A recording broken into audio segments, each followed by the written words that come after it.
Let us suppose a function from R to R given by fx equal to 2x plus 3, or g is another function from R to R, gx is given by x square minus 1. तो ये दो function है अलग अलग, real to real 2x plus 3 और real to real x square minus 1.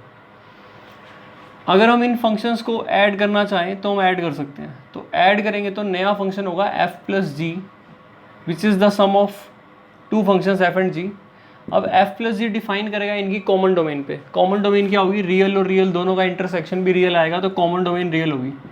को domain हमेशा real number लेंगे, तो f plus g real to real, और निकलेगा कैसे f प्लस जी ब्रैकेट में x लगा देंगे, मतलब sum of the functions in variable x it is equal to by definition fx plus g x, और दोनों फंक्शंस की वैल्यू को पुट कर दो 2x plus 3 plus x square minus 1, तो ये आ गया x square plus 2x plus 2.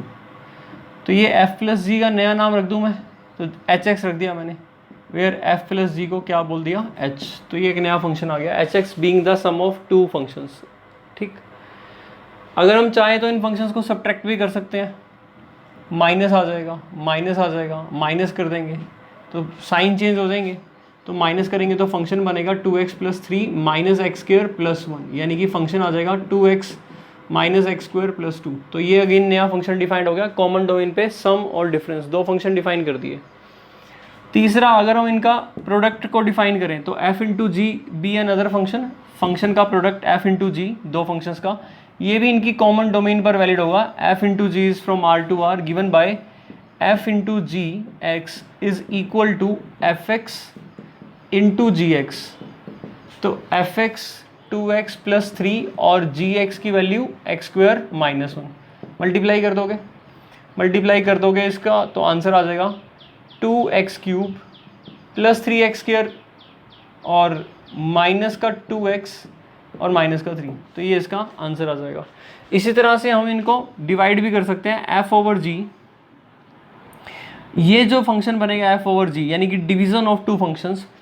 अब g से डिवाइड करे थे तो g के अंदर डिवाइड करेंगे तो जीरो नहीं होना चाहिए, तो ये 1 और माइनस 1 को छोड़ देंगे क्योंकि वो डोमेन में नहीं आएगा.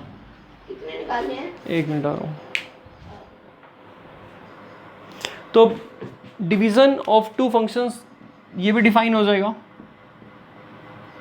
From r minus one to one set से r पर, defined by f of g f by g x equal to आएगा f x by g x, यानी जो x वेरिएबल है ये दोनों के लिए अवेलेबल है और दोनों फंक्शन डिवाइड करने हैं बस. एफ एक्स फंक्शन हमारे पास 2x plus 3 divide by g x क्या था? X square minus 1. ऑब्वियसली ये फंक्शन का डोमेन क्या होगा? 1 और माइनस 1 को छोड़कर, इसलिए मैंने कॉमन डोमेन क्या बनेगा, क्योंकि इसका डोमेन अब वैसे तो रियल ही है, इसका भी रियल ही है, पर जब हम डिवाइड करते हैं तो डिनोमिनेटर जीरो नहीं होना चाहिए, इसलिए इस नए फंक्शन का डोमेन ये बन जाएगा. k इंटू एफ या k इंटू जी भी डिफाइन हो जाएगा. k कोई स्केलर नंबर है, k कोई रियल नंबर है, तो ये भी एक नया फंक्शन बन जाएगा. तो इसका डोमेन भी रियल ही रहेगा, टू रियल. तो k इंटू एफ ब्रैकेट में x लगाएंगे तो ये बन जाएगा k इंटू क्या था? 2x plus 3. k कोई भी स्केलर है. ये टॉपिक मैंने जो बताया है ये 11th क्लास का टॉपिक था जो तुम्हें खुद पढ़ना था, मैंने रिकॉल करा दिया. इसको बोलते हैं algebra of functions.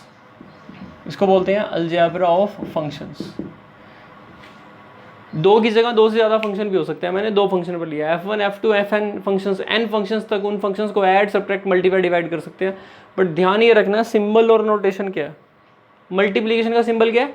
f dot G, या डॉट भी मत लगाओ, एफ जी अलग अलग है, तो f डॉट जी या f जी. ठीक है, तो इसमें कोई डाउट होना नहीं चाहिए. कुछ पूछना है इसमें तो पूछ लो. चले आगे. तो ये हो गया टॉपिक, ये अलजेब्रा ऑफ फंक्शन हो गया. अच्छा, इससे रिलेटेड कुछ डिस्कस करते हैं. अलजेब्रा ऑफ फंक्शन से रिलेटेड सपोज मैंने कहा define sum and difference of identity and modulus function. Modulus function और आइडेंटिटी फंक्शन का सम और डिफरेंस दोनों ही डिफाइन करने. Let f be a function identity. तो डेफिनेशन क्या होती है आइडेंटिटी फंक्शन की, f x equal to x for all x belongs to real number. And g function modulus, इसकी डेफिनेशन मोड एक्स, और मोड एक्स आपको पता है क्या होता है, डेफिनेशन पता है इसकी, ये भी for all x belongs to real number है। तो देयरफॉर इनका सम डिफाइन हो जाएगा। पहले तो चेक करना होता है कि इनका सम डिफाइन हो जाएगा या नहीं, हो जाएगा, कॉमन डोमेन रियल नंबर है। एफ यहाँ रियल टू रियल है, जी भी रियल टू रियल है। वो बात अलग है कि जी की रेंज पॉजिटिव है, नॉन नेगेटिव रियल है, लेकिन को डोमेन तो रियल ही है ना, डोमेन दोनों की रियल है। तो f plus g is defined, तो एफ प्लस जी डिफाइन है, क्या बनेगा, एक्स प्लस मोड एक्स, और एफ प्लस जी भी रियल टू रियल होगा। बट ये कोई तरीका नहीं हुआ इनको ऐड करके लिख दिया बस ऐसे, नहीं। अब इस पे मोड को ओपन करो और फंक्शन को सही से दिखाओ। तो अब ये बन जाएगा हमारा when x is greater than equal to zero. तो आपको पता है मोड एक्स का आंसर क्या होता है, ये डेफिनेशन पता है हमें, mod x is x when x is greater than equal to zero minus x when x is less than zero. तो ये कितना बनेगा 2x, और when x is less than zero क्या बन जाएगा 0, x माइनस एक्स 0। तो ये हमारा नया फंक्शन डिफाइंड हो गया f plus g x, that is the sum of identity and modulus function. तो ये देना आंसर। इसी तरह से डिफरेंस का क्या आएगा, f minus g x, again real to real आ जाएगा। अब जब x की value greater than equal to zero होगी तो x हमारे पास अब डिफरेंस क्या बनेगा, x माइनस मोड x। जब x greater than equal to zero होगा तो जीरो आ जाएगा, और जब x लेस देन जीरो होगा तो क्या आ जाएगा, अब 2x आ जाएगा। चलिए आगे,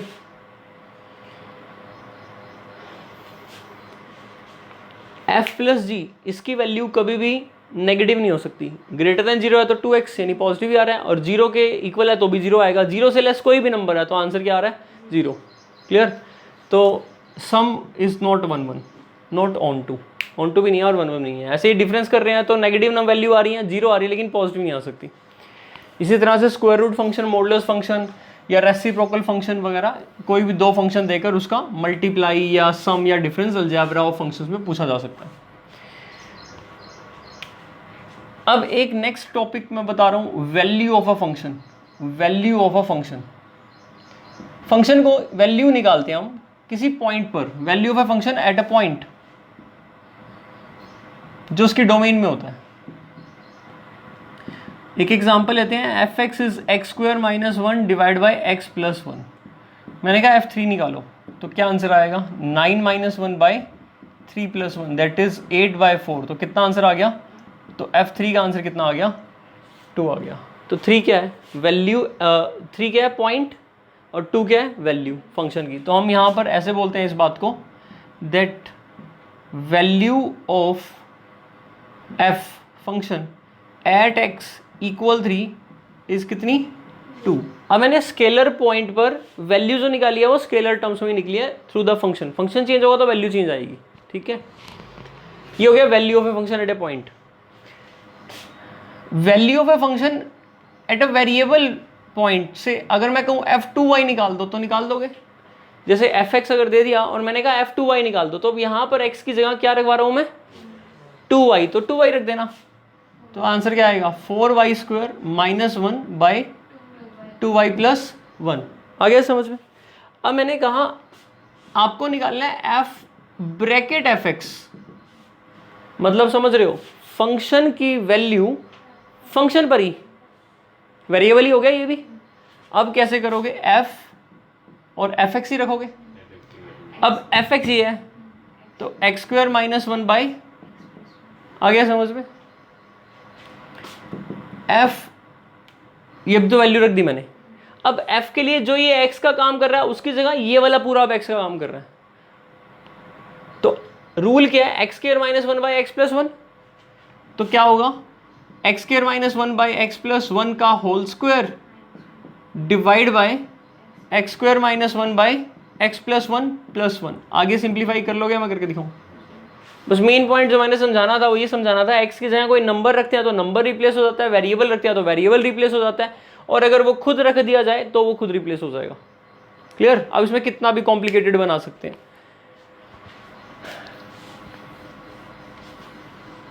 अब यहां पर देखा जाए तो आप किसी फंक्शन को किसी और फंक्शन पर इवैल्यूएट कर रहे हो। इसी पर हम थोड़ा सा और रिलेटेड एग्जांपल देखेंगे, यही कंपोजिट में ज़्यादा होता है, यही कंपोजिट फंक्शन से यहाँ से हमें समझ में आएगा। अब एक फंक्शन लिया मैंने f x 1 by 1 minus x, और मैंने कहा एफ ऑफ एफ एक्स निकालो, तो निकाल लोगे एफ ऑफ एफ एक्स। सबसे पहले इस एफ को लेते हैं और इस एफ एक्स को पुट कर देते हैं। क्या पुट करेंगे? 1 बाय 1 माइनस एक्स। अभी 2 एफ रह गए ना, ये अंदर वाला पुट कर दिया, 2 एफ रह गए। इट इज इक्वल टू, ये तो एफ एक्स दिया हुआ था, मैंने वैल्यू पुट कर दी। अब इस एफ के लिए ये पूरा क्या बन रहा है? एज एन एक्स का एलिमेंट बन रहा है, और एफ एक्स का रूल क्या होता है? 1 बाय 1 माइनस एक्स, जो भी एलिमेंट है। इट मीन्स ये एफ अभी एज इट इज, ये एफ ऑपरेट करने के बाद क्या आएगा? 1 डिवाइड बाय 1 माइनस एक्स, और ये पूरा किसका काम कर रहा है? एक्स का, तो एक्स माइनस यानी कि 1 बाय, क्लियर हुआ? ये 11th की बातें हैं सारी, रिकॉल करा रहा हूँ। अब यहाँ से एलसीएम लोगे तो 1 माइनस एक्स माइनस 1, जो डिवाइड वाला है वो न्यूमरेटर पे चला जाएगा, 1 से 1 कैंसिल, एफ नीचे माइनस एक्स, ऊपर 1 माइनस एक्स, तो क्या लिख दें फिर? अब ये किसका काम कर रहा है? एक्स का, और लास्ट एफ ऑपरेट करना है, और फंक्शन क्या है? 1 बाय 1 माइनस एक्स है, तो क्या बनेगा? 1 by 1 minus x minus 1 by, and if you take the LCM x minus x plus 1, और एक्स ऊपर आ जाएगा। ये वाला एक्स एलसीएम लिए ऊपर आ गया, और x into 1 is x, minus bracket open करेंगे तो साइन चेंज हो जाएंगे, और एक्स से एक्स कैंसिल, तो क्या बचा? X by 1, that is, clear हुआ?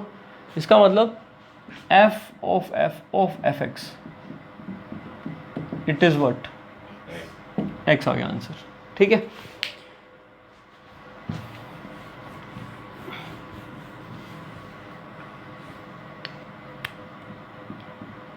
सपोज आपको एफ एक्स दिया हुआ है 2x² + 1, और आपको क्वेश्चन में एफ एक्स माइनस 2 निकालना, तो निकाल लोगे। क्या निकलेगा? 2, एक्स को रिप्लेस कर दोगे एक्स माइनस 2 से, +1, x² + 4 minus 4x +1, x² 2x² minus 8x, और प्लस, कोई दिक्कत? चलें आगे। इसी का रिवर्स क्वेश्चन देखते हैं।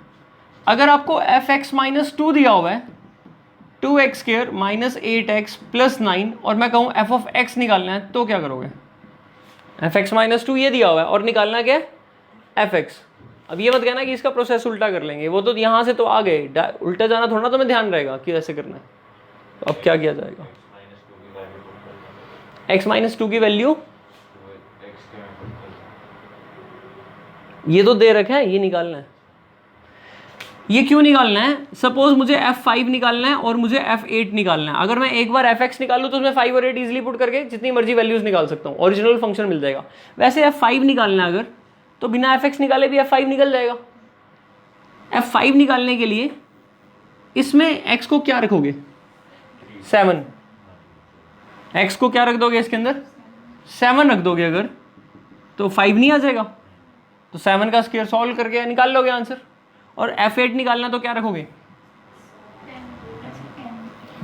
10 रखेंगे ना। अगर प्लस होता फिर रखते हैं ना 6, बट हम इसके अंदर fx ही निकालना चाह रहे हैं। तो देखो fx कैसे निकालेंगे? 2-3 मेथड है निकालने के। पहला, और 100% यही निकलना चाहिए, ऑब्वियस सी बात है। पहला मेथड, x माइनस 2 को लेट कर लो y के इक्वल। ये 11th क्लास में क्वेश्चन होते थे, होट्स के क्वेश्चन। x माइनस 2 को किसके इक्वल लेट कर लिया? y के। तो ये क्या बनेगा? f ऑफ y बन जाएगा। और x की वैल्यू क्या आ रही है? जब आप x माइनस 2 को रिप्लेस कर रहे हो y से, तो यानी x को y प्लस 2 से ही कर रहे हो। देखो x को y प्लस 2 से कर रहे हो तो माइनस 2, तो भी तो y बचा। यहाँ पर भी x y प्लस 2 से रिप्लेस, 2 ब्रैकेट माइनस 8 इंटू और प्लस का 9। देखो क्या निकला? y square plus 4 plus 4y minus 8y minus 16 और plus 9, 2y square plus 8y plus 8 minus 8y minus का 7, 16 और 9, 8y से 8y कैंसिल, 8 और माइनस 7 1, 2y स्क्वायर प्लस 1। ये क्या चीज़ निकल गई? f of y। f of y और f ऑफ x में क्या डिफरेंस है? डमी वेरिएबल कहते हैं उसको, that is called dummy variable. आप पॉलिनोमियल के क्वेश्चन करते थे 9th क्लास में, और क्वेश्चन ये होता था p of y is 2y minus 1, find the value of p of 0, तो आंसर क्या आएगा -1। अगर इसकी जगह ये p ऑफ x में लिख दे तो क्या आंसर चेंज हो जाएगा? अभी भी तो -1 ही आएगा। इस बात से क्या फर्क पड़ता है कि वेरिएबल x में लिखा है या वेरिएबल y में लिखा है? फंक्शन का रूल तो वही है ना, वो ट्वाइस करके 1 माइनस कर रहा है। ये fy आ गया समझ में? आपको f5 और f8 निकालने के लिए y को 5 और 8 रखना है बस, और क्या करना है। और अगर f ऑफ x ही निकालना है तो कोई बात नहीं, y को किस में कन्वर्ट कर दो, x में, तो क्या आंसर आ जाएगा, उससे तो कोई बड़ी बात नहीं है।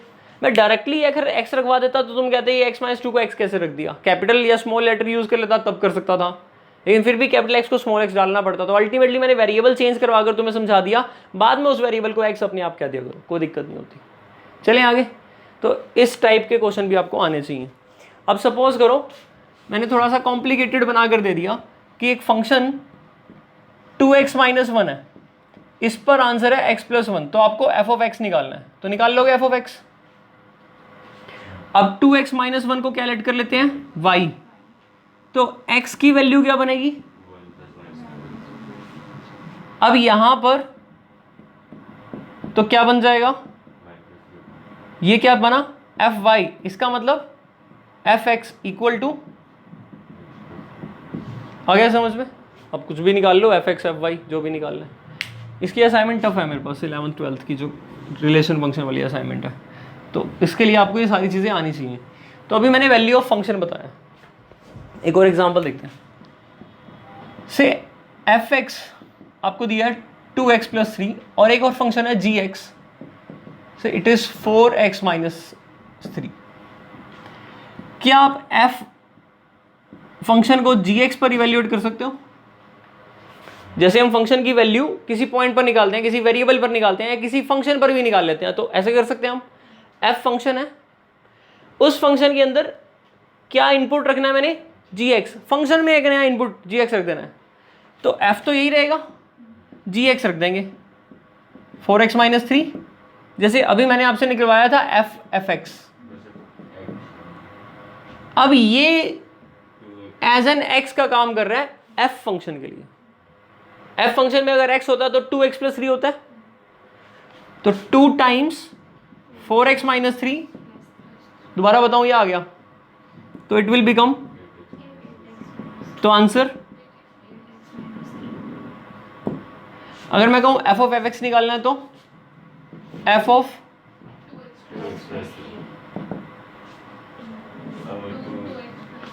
2 into 2x plus 3 plus 3 4x plus, आया समझ में?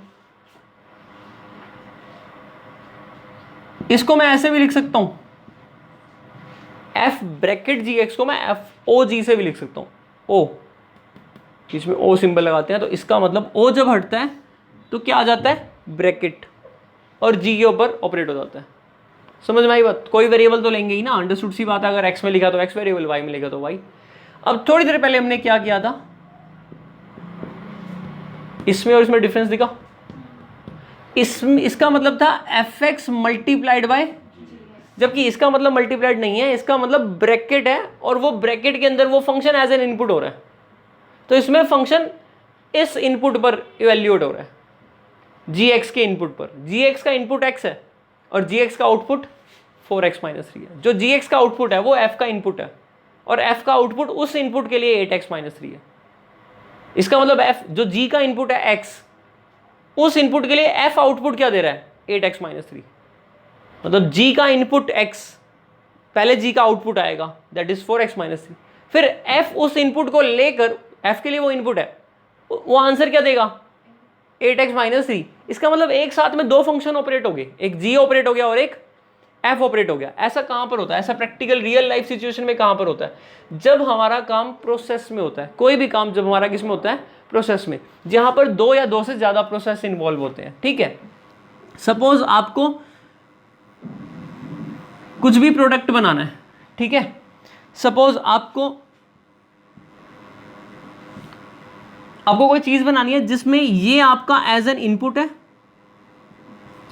इस इनपुट से आपको क्या मिलता है, आउटपुट मिलता है, और इस आउटपुट से आपका ये आउटपुट नेक्स्ट प्रोसेस के लिए क्या काम करता है, इनपुट, और फाइनल यहां आपको क्या मिल जाता है, फाइनल आउटपुट।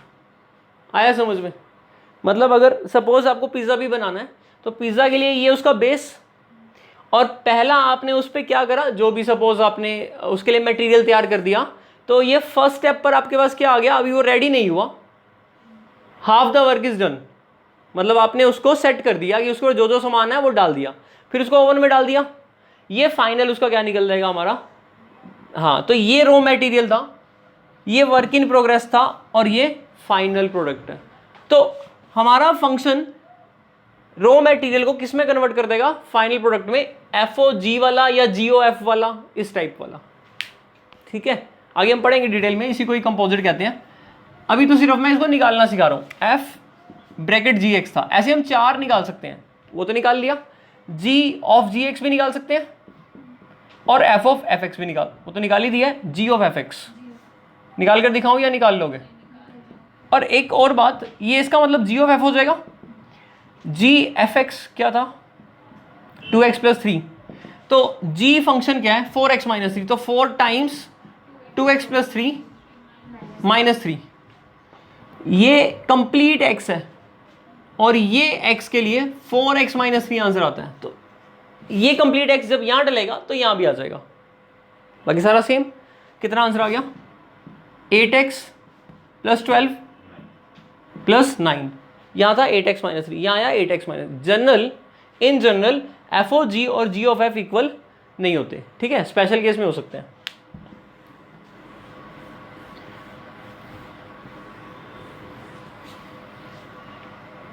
तो F इंटू जी और FOG में बहुत डिफरेंस है। F इंटू जी का मतलब मल्टीप्लाई है, लेकिन FOG का मतलब क्या है, F evaluated at G, F evaluated at G। ठीक है, तो यहां पर 2 फंक्शन का क्या किया गया है, कंपोजिट फंक्शन। तो अभी हमने यही टॉपिक स्टडी करना है, कंपोजिट फंक्शन का।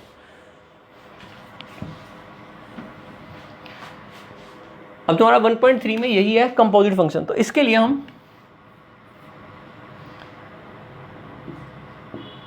स्टार्ट करते हैं।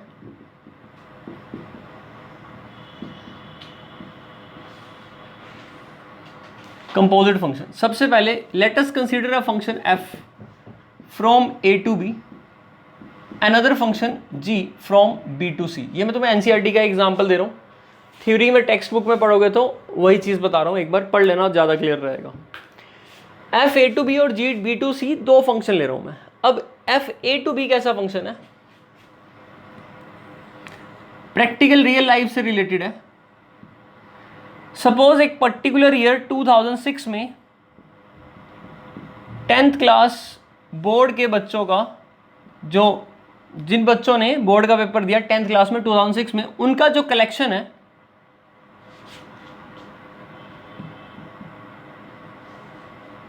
वो सेट ए है। तो set A is the collection of all the students which appear for 10th class board 2006। तो ए जो सेट है उसमें क्या है, S1 S2 S3 से लेकर स्टूडेंट्स हैं, जितने भी बच्चे 2006 में 10th बोर्ड में अपीयर हुए उनका कलेक्शन सेट ए है।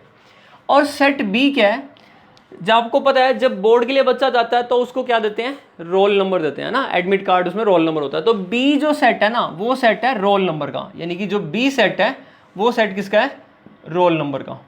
रोल नंबर आपने देखा हमेशा रोल नंबर किस फॉर्म में होता है, नेचुरल नंबर में। रोल नंबर पॉइंट में थोड़ा होता है हमेशा, किस में होता है, नेचुरल नंबर में होता है हमेशा। तो जो बी होगा वो सबसेट होगा किसका, नेचुरल नंबर। अंडरस्टूड सी बात है। तो बी एक सेट होगा, जितने बच्चे होंगे उतने ही उनके रोल नंबर होंगे। क्लियर। ए टू बी वैसे 1-1 फंक्शन होगा, एक बच्चे का एक ही रोल नंबर होता है और सभी बच्चों को रोल नंबर मिला होगा। ऐसा कोई रोल नंबर नहीं होगा जिसके लिए कोई बच्चा ना हो, सभी के लिए 1-to-1 में जाएगा। चलिए आगे, मैंने सबसेट बोला है, ये नेचुरल नंबर नहीं लिया, सबसेट बोला है, मतलब इसमें उतने ही एलिमेंट होंगे जितने बच्चे होंगे, हर एक बच्चे का अपना एक रोल नंबर होगा। अब जी क्या है, अच्छा अब प्रैक्टिकल लाइफ में क्या होता है, रियल लाइफ में क्या होता है, जब आप बोर्ड का पेपर देते हो तो आप आंसर शीट पर अपना रोल नंबर लिख कर आते हो। आंसर शीट पर आपका रोल नंबर लिखा होता है, मतलब आप लिख कर आते हो, जो आपको एडमिट कार्ड में रोल नंबर दिया जाता है। सारी आंसर शीट उस सेंटर पर पैक हो गई, फिर वो बोर्ड के पास जाती है चेकिंग के लिए। तो जब बोर्ड में चेकिंग के लिए जाती हैं तो वो आंसर शीट जो लिखी होती है उस पर जो रोल नंबर लिखे होते हैं उसको वो एक कोड प्रोवाइड करा देते हैं, जिसको वो क्या कहते हैं, फेक कोड।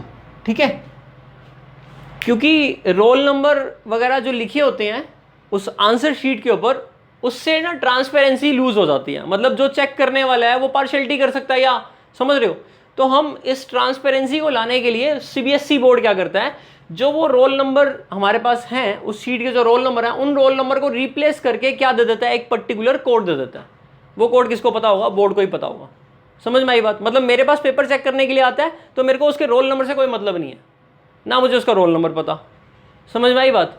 मतलब टीचर कहीं सेटिंग ना करे या टीचर कोई ऐसी चीज़ ना करे जिससे बच्चे का रिजल्ट डिफेक्ट हो, तो वो क्या करते हैं, पार्शियलिटी ना हो, ट्रांसपेरेंसी को लाने के लिए जो बोर्ड मुझे शीट चेक करने के लिए देगा उसमें क्या होगा, उसमें शीट तो बच्चे की होगी यानी रोल नंबर तो लिखे होंगे। तो एक और फंक्शन बी सेट सेम हो गया, मतलब रोल नंबर वाला। अब ये बोर्ड काम कर रहा है, तो बोर्ड क्या कर रहा है, बी से सी एक जी फंक्शन ले रहे हैं हम, जिसके अंदर इस सी में क्या चीज है, इस सी सेट में क्या है, फेक कोड है। ठीक है, तो जैसे रोल नंबर जो भी दिया हुआ उसका एक पर्टिकुलर फेक कोड दे दिया। समझ में आ गई बात। तो उस कोड से मुझे उसका रोल नंबर पता नहीं लग सकता, यहां तो कोई प्रॉब्लम नहीं है। ठीक, बच्चे ने बोर्ड का पेपर दिया, उसको रोल नंबर जो मिला था और उस रोल नंबर को बोर्ड ने कन्वर्ट करा दिया फेक कोड में, ताकि टीचर उसको चेक कर सके। अब टीचर जब चेक कर लेगा तो वो फेक कोड से बोर्ड को दे देगा, पर बोर्ड वालों को तो पता है कि उसने कौन से बच्चे को कौन सा कोड दिया था, तो वो कोड वापस हटा के बच्चे का रोल नंबर फिक्स कर देंगे कि हाँ भाई इस कोड वाले बच्चे का जो है रोल नंबर ये था, और वो रोल नंबर से बच्चे का रिजल्ट नेट पर पब्लिश हो जाएगा, तो वो बच्चा अपना रिजल्ट देख सकता है। क्लियर होगी बात। इस प्रोसेस में टीचर को ये नहीं पता कि उसने किस बच्चे का पेपर चेक किया। ठीक, अब दो फंक्शन है, फंक्शन क्या है, एफ फंक्शन लिया मैंने, इनपुट ले लिया ए या एक्स ले लिया, इनपुट ले लिया x, where x is what, x is student, x is member of set A, और ए सेट में क्या थे, student of 10th class board examination, is equal to f x क्या है, यहां पर आउटपुट दे रहा है। ये आउटपुट क्या दे रहा है मेरे को, रोल नंबर, तो क्या दे रहा है, फंक्शन क्या हुआ, roll number of student x. कोई प्रॉब्लम। तो f एक फंक्शन हो गया जो हर एक स्टूडेंट को असाइन कर रहा है उसके रोल नंबर से। ऐसा हमने देखा भी था ना एग्जांपल एलिमेंट्स के अंदर, फर्स्ट एग्जांपल था। तो x क्या है, collection of student, all students of 2006 board appear 10th class, and fx function operate क्या कर रहा है, जैसे ही फंक्शन में इनपुट आप स्टूडेंट डालते हो तो आपको आंसर क्या मिलता है, उसका roll number, unique roll number, एक ही रोल नंबर होगा। तो f फंक्शन क्या कर रहा है, स्टूडेंट को उसके रोल नंबर से लिंक कर रहा है, ये फंक्शन f काम कर रहा है। g फंक्शन क्या काम कर रहा है, अब g के लिए g फंक्शन, इसके लिए मैं जो रोल नंबर स्टूडेंट x आ गया, क्लियर, इसके लिए मैं नया वेरिएबल यूज कर रहा हूं, से मैंने y वेरिएबल यूज कर लिया। ठीक है, ये y इंडिपेंडेंट वेरिएबल है g के लिए, g के लिए तो इनपुट हुआ। अब ये जो y है ये क्या चीज है, रोल नंबर उसी स्टूडेंट का, तो g ऑफ y है roll number of student x। Now g of y क्या दे रहा है, फेक कोड, यानी जो रोल नंबर है उसको कन्वर्ट कर रहा है किसमें, फेक कोड में। तो fake code of roll number, इसमें x की बात कहां से आ गई, fake code of roll number y। इस g को थोड़ा ना पता है कि जो y रोल नंबर है उस स्टूडेंट का नाम क्या है, इसको थोड़ा पता है। इसके इस फंक्शन में तो ये पता ना बोर्ड वालों को क्या करना है, उन्होंने बस कि जो रोल नंबर है उसको एक कोड प्रोवाइड कर देंगे। जैसे एग्जांपल के लिए यहां एक बच्चा है अमन, इसका रोल नंबर 10 डिजिट का है, 100200345 कितने हो गए, 3 3 6 4 10। अब इस रोल नंबर को यानी 100200345 इसको इन्होंने कोड दे दिया से 71। अब 71 कोड पे ये वाला है, समझ में आ गई बात। अपनी तरफ से अल्फाबेटिकली कोई भी, मैंने अभी for the sake of convenience मैंने यहाँ नेचुरल नंबर के कलेक्शन ले लिया, तो 71 नेचुरल नंबर हो गया। तो इसको इन्होंने ये पर्टिकुलर कोड दिया, हर एक बच्चे को एक कोड दे दिया। अब टीचर जब कॉपी चेक कर रहा था उस कोड नंबर 71 की कर रहा है, क्लियर हुई बात। तो वो चेक कर देगा, कॉपी चेक करने के बाद वो किसको दे देगा, वापस से बोर्ड को। तो बोर्ड को पता है कि 71 यानी उस रोल नंबर पे स्लिप लगा दी और कोड 71 लिख दिया, वो स्लिप हटाएंगे तो उनको कोड दिख जाएगा, या उन्होंने अपने सिस्टम में कोड के पीछे जो रोल नंबर था फिक्स कर रखा था। तो इस रोल नंबर के मार्क्स मिल गए बोर्ड को, टीचर को नहीं पता कि उसने इस बच्चे का कॉपी चेक किया है, वो पार्शियलिटी नहीं कर सकता। अब वो इसको पब्लिश कर देगा तो ए को मिल जाएगा, यानी कि ये फंक्शन वापस भी जा सकता ना, जैसे ये फंक्शन ए से बी, बी से सी पे गया, ऐसे ही बी सी से बी और बी से ए पर आ सकता है। क्लियर? अब ठीक है, एक्स इज द स्टूडेंट, तो जैसे मैंने ये एग्जाम्पल दिया, ये कोड हो गया, फेक कोड हो गया ये। अब मेरे पास दो फंक्शन है, एफ ए टू बी और g B to C. F क्या काम कर रहा है? स्टूडेंट को रोल नंबर प्रोवाइड करा रहा है, और जी फंक्शन क्या कर रहा है? रोल नंबर को कोड प्रोवाइड करा रहा है। क्लियर होगी बात? अगर मैं अब ये जानना चाहता हूं कि बोर्ड ये करना चाह रहा है, इस फेक कोड से डायरेक्टली स्टूडेंट पे जाना चाह रहा है, या स्टूडेंट से डायरेक्टली फेक कोड पर हम देखना चाह रहे हैं कि अमन का कोड क्या था? 71 था। अगर मैं अमन को, स्टूडेंट को सीधा सीधा फेक कोड के साथ लिंक करना चाह रहा हूं, तो मैं यहां पर कौन सी मैपिंग यूज करूंगा? Composite mapping. तो जो कंपोजिट फंक्शन या कंपोजिट मैपिंग है वो बीच वाले प्रोसेस को एलिमिनेट कर देती है, और वो मुझे डायरेक्ट रिजल्ट बताएगी कि अमन का कोड कितना है। समझ में आई बात?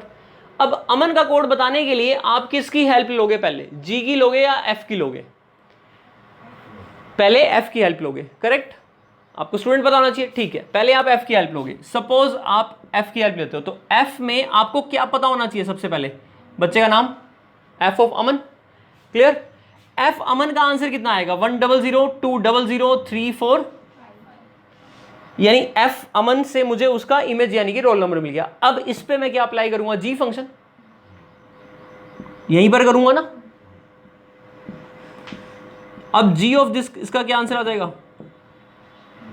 समझ में आई बात? अब in this process F Aman का आंसर मेरे लिए इररिलेवेंट हो गया इन दिस प्रोसेस कंप्लीट, क्योंकि एफ अमन का जो भी आंसर आया था जी ने उसको निकाल दिया ना। अब मैं एक फंक्शन से आंसर नहीं निकाल रहा, मैं दोनों से निकाल रहा हूं, मतलब पहले एफ लगा रहा हूं और फिर जी। इसी को मैंने क्या बोला था अभी थोड़ी देर पहले?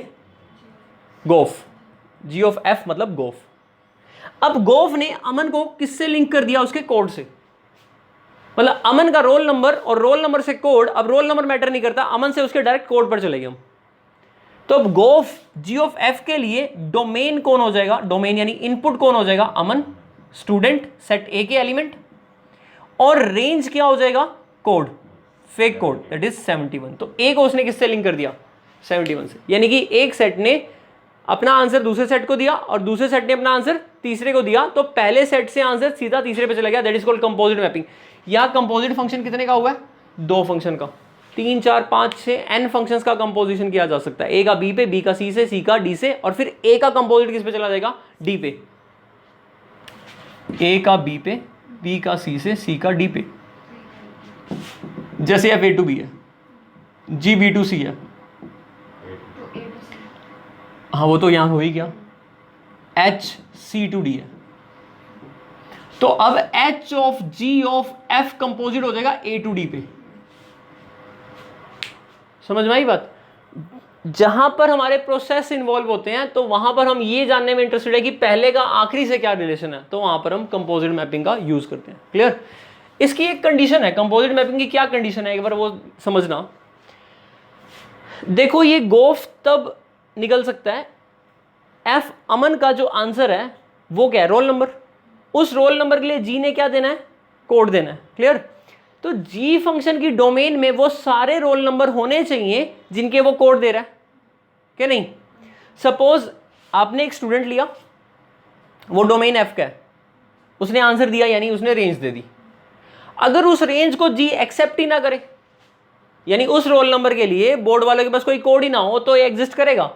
नहीं करेगा। यानी गोफ के एग्जिस्ट करने के लिए एफ की जो रेंज है वो जी की डोमेन में कंटेन होनी चाहिए। एफ के जितने भी रोल नंबर है वो सभी रोल नंबर के कोड जी देगा ना, तो एफ फंक्शन की जो रेंज है वो वाले सारे एलिमेंट, एफ की रेंज जी की डोमेन में होने चाहिए। एफ की रेंज कहां पर होगी? बी सेट में होगी ना, इससे बड़ी तो हो नहीं सकती रेंज। रेंज कोडोमेन का क्या होती है? सबसेट, या तो बी के इक्वल ही हो जाएगी या बी से कम ही होगी। और जी की डोमेन क्या ले रखी है मैंने? बी, इसीलिए डिफाइन हुआ। अगर मैं बी की जगह कुछ और लेता, ए टू बी ले लेता और सी टू डी ले लेता, तो मुझे बताना पड़ता नहीं क्यों नहीं करती एग्जिस्ट। अगर मैं सी टू डी ले लूं तो फिर मैं अब यहां पर एक बात बताऊंगा कि जी अगर सी टू डी है तो ये तभी एग्जिस्ट करेगा जब ये बी जो है वो सी का क्या होगा? सबसेट। नहीं है बस समझ में? इसकी जो रेंज है वो इसकी डोमेन में कंटेन होनी चाहिए, नहीं तो आंसर ही नहीं दे पाएगा जी। अभी यहां पर ये हो गया। कुछ पूछना, चले आगे। एक और एग्जांपल लेते हैं, ये तो तुम्हें बुक का मिल ही जाएगा, एनसीईआरटी के अंदर एक बार पढ़ के आना ये कंपोजिट फंक्शन। दूसरी बात, मैं अब एक और एग्जांपल लेता हूं अपनी तरफ से। आपको ये बात तो पता है कि सेल्स या sale price cost plus profit होता है, ये बात पता है आपको? और ये भी पता है कि जब मार्केट में कोई प्रोडक्ट आता है तो वो कहाँ से आता है। अगर मान लो मैं किसी शॉप से कोई प्रोडक्ट लेकर आ रहा हूँ, मान लो मैं ये मार्कर लेकर आया हूँ मार्केट से, तो मैं तो रिटेलर से ही लेकर आया हूँ, एक शॉप से लेकर आया हूँ, स्टेशनरी की शॉप से। उसने ये डिब्बा मंगवाया हुआ मार्कर्स का, और एक नहीं बहुत सारे डिब्बे मंगवाए होंगे। वो कहाँ से मंगवाए होंगे? डीलर से या होलसेलर से। और होलसेलर के पास कहाँ से आया हुआ? जो कंपनी इसको बनाती होगी। क्लियर हुआ?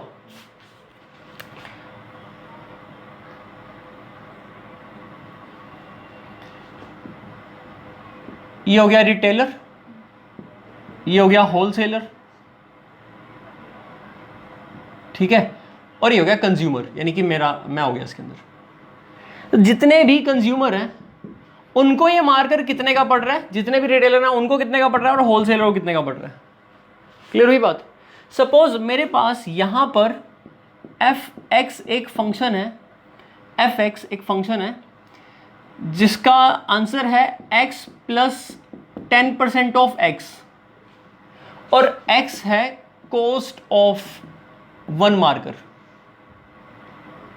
ऐसे बहुत सारे प्रोडक्ट ले सकता हूं अलग अलग, सिर्फ मेरे को एक पॉइंट कंसेप्ट क्लियर कराना है। तो सपोज मार्कर की कॉस्ट है कितनी? 20 रुपीज। fx फंक्शन है जिसमें x cost of one marker है, किसके लिए? To wholesaler. क्लियर होगी बात? और fx किस पर मैप करा रहा है? इस पर, जहां पर प्रॉफिट कितना है? 10% प्रॉफिट है। इसका मतलब f फंक्शन होलसेलर से रिटेलर पर जो फंक्शन है वो क्या चीज प्रोवाइड कराएगा हमें? Selling price. This function gives you selling price. So how I will get selling price? By adding profit to the cost. Cost कितनी? x, प्रॉफिट कितना? 10% लिया मैंने। क्लियर? 25 ले लेता हूं, कैलकुलेशन आसान हो जाएगी। तो 25% का मतलब कितना हो गया? 1/4। 20 का 1/4, 20 का 1/4, 5। तो रिटेलर के पास कितने रुपए का आएगा? क्लियर हुआ या नहीं हुआ? अब रिटेलर कंज्यूमर को सेल करता है। क्लियर? मान लो रिटेलर कंज्यूमर को सेल करता है, जितना रिटेलर को पड़ता है उसमें 5 रुपए वो ऐड कर देता है अपना प्रॉफिट। क्लियर? मैंने परसेंट में नहीं लिया, इस बार 5 रुपए फिक्स ले लिया। इसका मतलब ये कितने में जाएगा? दोबारा बताऊं या आगे समझ में? ये मार्कर था, सपोज कोई पेन है 50 रुपए का, वो कितने में? या 60 रुपए का ले लो। 1/4 यानी 15 रुपए, 15 कितना आया? और ये इसको कितने में बेचेगा? दोबारा समझाऊं या आ गया? सपोज कि कोई चीज़ 100 रुपीज़ की है, कोई नोटबुक है, क्लासमेट की नोटबुक है 100 रुपीज़ की, कितने में जाएगी? और वो कितना ले लेगा? कोई दिक्कत? ऐसे करते हैं, ये थोड़ा सा इसका मार्जिन बढ़ा देते हैं, ठीक है। ये 15 रुपये एक्स्ट्रा कमाता है, कितने का बेचेगा? 40 का। कितने का? 15, 90 का, 140, ठीक है। क्लियर? तो अगर मैं ये देखना चाहूं कि एक प्रोडक्ट 200 रुपए का है, या एक प्रोडक्ट सपोज से 280 का है, होलसेलर को पड़ रहा है, तो वो कंज्यूमर को कितने रुपए का मिलेगा? तो अब पहले इसमें ऐड करूंगा, फिर उसमें ऐड करूंगा, लाइक 2 प्रोसेस करूंगा। मैं एक ही प्रोसेस में निकाल सकता हूं क्या? हाँ, एक ही प्रोसेस में निकाल सकता हूं, बट उसके लिए मुझे पहले फंक्शन को समझना पड़ेगा। इस फंक्शन का नाम रख लेता हूं gy, that is y plus 15। इस फंक्शन का नाम रख लेता हूं fx, दैट इज 1.25x। नहीं समझे? ये 0.25x और x ऐड कर दिया। अब मैं किस चीज में इंटरेस्टेड हूं? मेरे को फाइनल इस चीज की वैल्यू निकालनी है, पर इसकी वैल्यू मेरे को y से नहीं उठानी है, मेरे को कहां से उठानी है? x से। और y x से एक रूल अप्लाई करके देगा, ठीक। इसका मतलब मैं g ऑफ y निकालना चाहता हूं, पर जो y है वो कहां से आएगा? fx से आएगा। क्लियर हुआ? अब fx क्या था? अब g क्या था, y प्लस 15, तो आंसर क्या बना, वो क्लियर नहीं हुआ। मैंने ना बहुत सिंपल फंक्शन लिया है इसलिए तुम्हें दिख रहा है कि ये प्लस हो गए, ये चीज इसकी जगह पर आ गई और प्लस हो गए। अगर मैं स्क्वायर क्यूब लेता तो वो स्क्वायर क्यूब भी होते और ठीक है, क्लियर हुआ ये। अब मेरे पास g फंक्शन जो बना, जी नहीं, अब ये तो आंसर आ गया मेरा। ये आंसर किस चीज का आया, g ऑफ y का, मतलब बेसिकली किसका आंसर आया, गोफ लिख दू ना, ये चीज यही तो है। इसका मतलब मेरा answer g of f x का आ गया और वो आंसर कितना आया, दोबारा बताऊं, अगर मैं इसमें अब g ऑफ f 280 निकाल दूं तो मेरा आंसर कितना आएगा 1.25, यानी 125 100 इंटू 280 प्लस का, तो कैंसिल करो 5 और 4 25 पे, 7 5 जा 350 360, यानी कंज्यूमर को 365 रुपए का पड़ेगा अगर वो 280 कॉस्ट टू द होलसेलर है। अब जरा चेक करते हैं, अगर मैं इसमें 25% ऐड करता, 280 का था वो 25% यानी 1/4 70 ऐड करता तो 350 आता, और 15 और ऐड करता तो 365 आता। और इसमें एक प्रोसेस और भी ले सकता हूँ, कंपनी, पहले कंपनी, मान लो कंपनी 10% मार्जिन ऐड करती है, तो कंपनी यहां पर उससे होलसेलर पर प्रॉफिट ऐड हुआ, उससे रिटेलर पर और उससे कंज्यूमर, तो फिर मैं कंपनी की कॉस्ट को कंज्यूमर से क्या कर सकता हूं, हाँ एक और लगा दूंगा, इसका नाम शॉर्ट में HX भी कह सकता हूं, where H is what, composition of F and G। F और G के दो कंपोजिट फंक्शन पॉसिबल होते हैं, एक GOF और एक FOG। इसमें G ऑफ F पॉसिबल है, FOG नहीं, क्लियर। G ऑफ F क्या करता है, F के बेसिक एलिमेंट को यानी डोमेन को G की रेंज के साथ लिंक कराता है, ठीक है। फॉर्मली फिर हम कल लिखेंगे और समझेंगे, तो ये एग्जांपल नोट कर लेना अपनी नोटबुक पे। और NCERT से मैंने तुम्हें जो कहा है वो पढ़ के भी आना।